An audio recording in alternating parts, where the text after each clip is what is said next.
Tahran'la Şam arasında bir gerginlik var demiştik. Şimdi bunun yeni detayları var. Bu geçtiğimiz günlerde öldürülen Beşar Esad'ın medya danışmanı Luna El-Şibil'in işte bir trafik kazası görünümünde suikast düzenlendi. Artık bunlar net bilgiler.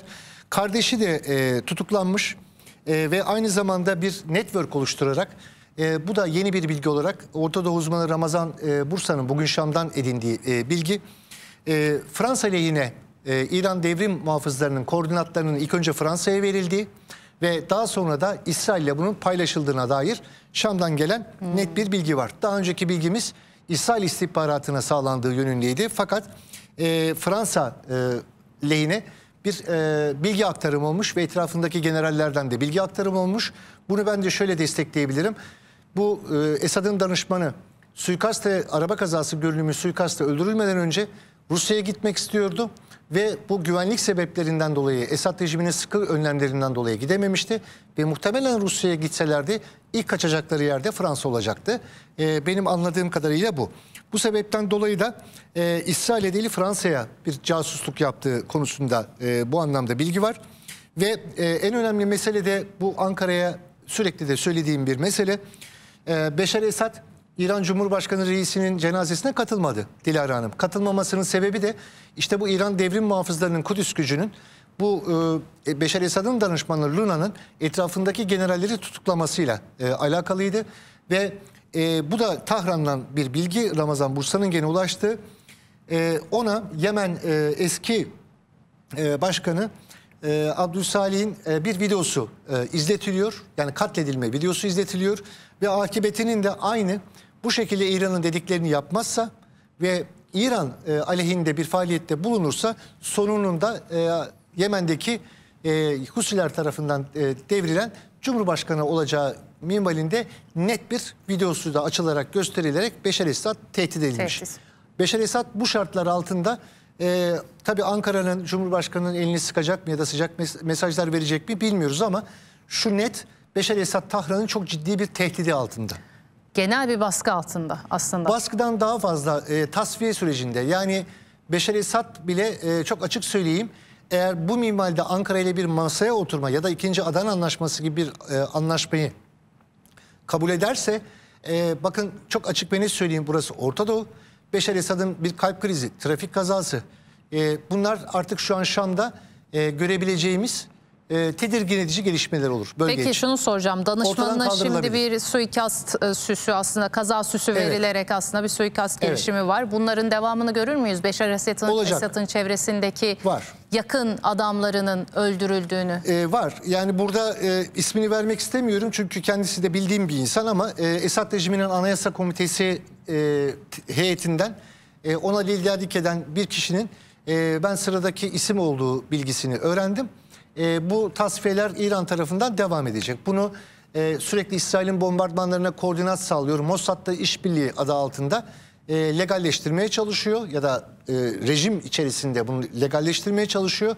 Ama çok ciddi şekilde eğer bu Ankara meselesi de gündeme gelirse Ankara ile normalleşmeyi destekleyen kişiler de dahil olmak üzere İran'ın Şam'da çok ciddi Beşar Esad'a yakın kişileri tasfiye etme. Yani açık söyleyeyim tasfiye biraz şey kalıyor çünkü. Trafik kazası, kalp krizi, bombalı saldırı gibi Şam'da daha önce gördüğümüz suikastları yapabilir. Türkiye'de kimsenin bilmediği bir bilgi son dönemde ne olduğunu bilmediğimiz Beşar Esad'ın en önem verdiği 10 tane general kimliği belirsiz saldırılarda ortadan kaldırıldı.